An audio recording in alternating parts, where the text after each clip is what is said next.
We're now going to talk about probably the most famous formula in all of finance, and that's the Black-Scholes formula, sometimes called the Black-Scholes-Merton formula. And it's named after these gentlemen. This right over here is Fisher Black. This is Myron Scholes. And they really laid the foundation for what led to the Black-Scholes model and Black-Scholes formula, and that's why it has their name. And this is Bob Merton, who really took what Black-Scholes did and took it to another level to really get to our modern interpretations of the Black-Scholes model and the Black-Scholes formula. And all three of these gentlemen would have won the Nobel Prize in economics, except for the unfortunate fact that Fisher Black passed away before the award was given, but Myron Scholes and Bob Merton did get the Nobel Prize for their work. And the reason why this is such a big deal, why it is Nobel Prize worthy, and actually there's many reasons, I could do a whole series of videos on that, is that people had been trading stock options, or they've been trading options for a very, very, very, very long time. They had been trading them, they had been buying them, they had been selling them. It was a major part of financial markets already. But there was no really good way of putting our mathematical minds around how to value an option. People had a sense of the things that they cared about, and I would assume especially options traders had a sense of the things that they cared about when they were trading options, but we really didn't have an analytical framework for it, and that's what the Black-Scholes formula gave us.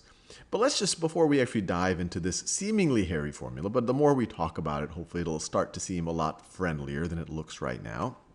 Let's start to get an intuition for the things that we would care about if we were thinking about the price of a stock option. So you would care about the stock price, you would care about the exercise price. You would especially care about how much higher or lower the stock price is relative to the exercise price. You would care about the risk-free interest rate. The risk-free interest rate keeps showing up when we think about taking a present value of something, if we want to discount the value of something back to today. You would, of course, think about, well, how long do I have to actually exercise this option?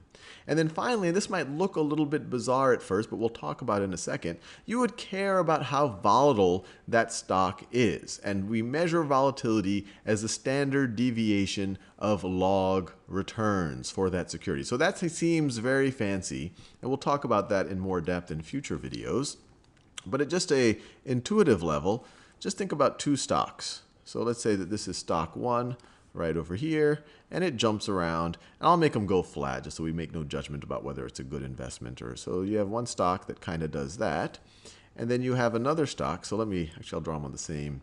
So let's say that is stock 1, and then you have stock 2 that does this, It jumps around all over the place. So this green one right over here is stock 2. So you can imagine stock 2, just in the way we use the word volatility, it is more volatile. It's a wilder ride. Also, if you were looking at how dispersed the returns are away from their mean, you see the returns have more dispersion. It'll have a higher standard deviation. So stock 2 will have a higher volatility or a higher standard deviation of logarithmic returns. And in a future video, we'll talk about why we care about log returns. And stock 1 would have a lower volatility. So you can imagine options are more valuable when you're dealing with, or if you're dealing with a stock that has higher volatility, that has higher sigma like this feels like it would drive the value of an option up. You would rather have an option when you have something like this, because look, if you're owning the stock, man, you have to go after this is a wild ride. But if you have the option, you can ignore the wildness, and then it might actually and then you can exercise the option if it seems like the right time to do it. So it feels like, if you were just trading it, that wow, the more volatile something is, the more valuable an option would be on that. So now that we've talked about this, let's actually look at the Black-Scholes formula. And the variety that I have right over here, this is for a European call option. We could do something very similar for a European put option. So this right over here is a European call option. And remember, European call option, it's mathematically simpler than an American call option in that there's only one time at which you can exercise it, on the exercise date. On an American call option, you can exercise it at any point. But with that said, let's try to at least intuitively dissect the Black-Scholes formula a little bit. So the first thing you have here, you have this term that involves the current stock price, and then you're multiplying it times this function that's taking this as an input, and this is how we define that input. And then you have minus the exercise price discounted back, this discounts back the exercise price, times that function again, and now the input is slightly different into that function. And just so that we have a little bit of background about what this function n is the cumulative distribution function for a standard normal distribution. I know that might seem a little bit daunting, but you could look at the statistics playlist and it shouldn't be that bad. This is essentially saying for a standard normal distribution, the probability that your random variable is less than or equal to x. And another way of thinking about that, if that sounds a little, and it's all explained in our statistics playlist if that was confusing, but if you want to think about it a little bit mathematically, you also know that this is going to be, it's a probability. It's always going to be greater than 0, and it is going to be less than 1. So with that out of the way, let's think about what these pieces are telling us. So this right over here is dealing with it's the current stock of the price, or it's the current stock price, and it's being weighted by some type of a probability. And so this is essentially one way of thinking about it in very rough terms is this is what you're going to get. You're going to get the stock, and it's kind of being weighted by the probability that you're actually going to do this thing, and I'm speaking in very rough terms. And then this term right over here is what you pay. This is what you pay. This is your exercise price discounted back, somewhat being weighted, and I'm speaking once again, I'm hand waving a lot of the mathematics by, look, what's like, are we actually going to do this thing? Are we actually going to exercise our option? So that makes sense right over there, and it makes sense if the stock price is worth a lot more than the exercise price, and if we're definitely going to do this, let's say that D1 and D2 were very, very large numbers, we're definitely going to do this at some point in time, then it makes sense that the value of the call option would be the value of the stock minus the exercise price discounted back to today.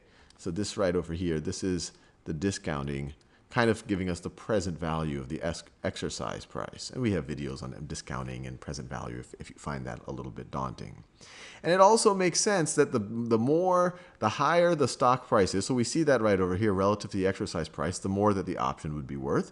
But it also makes sense that the higher the stock price relative to the exercise price, the more likely that we will actually exercise the option. And you see that in both of these terms right over here. You have the ratio of the stock price to the exercise price, ratio of the stock price to the exercise price. We're taking the natural log of it, but the higher this ratio is, the larger D1 or D2 is. So that means the larger the input into the cumulative distribution function is, which means the higher probabilities we're going to get, and so it's a higher chance we're going to exercise this price, and it makes sense that then this is actually going to have some value. So that makes sense, the relationship between the stock price and the exercise price. The other thing I will focus on, because this tends to be a deep focus of people who operate with options, is the volatility. So we already had an intuition that the higher the volatility, the higher the option price. So let's see where this factors into this equation here. So we don't see it at this first level, but it definitely factors into D1 and D2. So in D1, the higher your standard deviation of your log returns, so the higher sigma, we have a sigma in the numerator and the denominator, but in the numerator we're squaring it.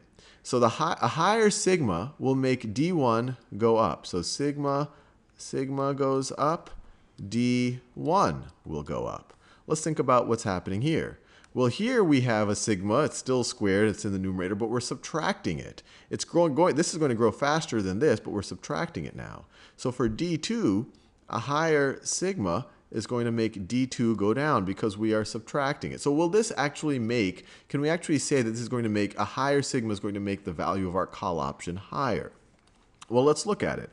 If the value of our sigma goes up, then D1 will go up, then this input goes up. If that input goes up, our cumulative distribution function of that input is going to go up. And so this whole term is going to drive this whole term up.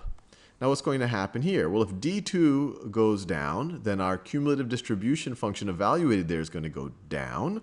And so this whole thing is going to be lower, and so we're going to have to pay less. So if we get more and pay less, and I'm speaking in very hand-wavy terms, but this is just to understand that this isn't as intuitively daunting as you might think, but it looks definitively that if the standard deviation of our log returns, or if our volatility goes up, the value of our call option, the value of our European call option goes up. Likewise, using the same logic, if our volatility were to be lower, then the value of our call option would go down. I'll leave you there. In future videos, we'll think about this in a little bit more depth.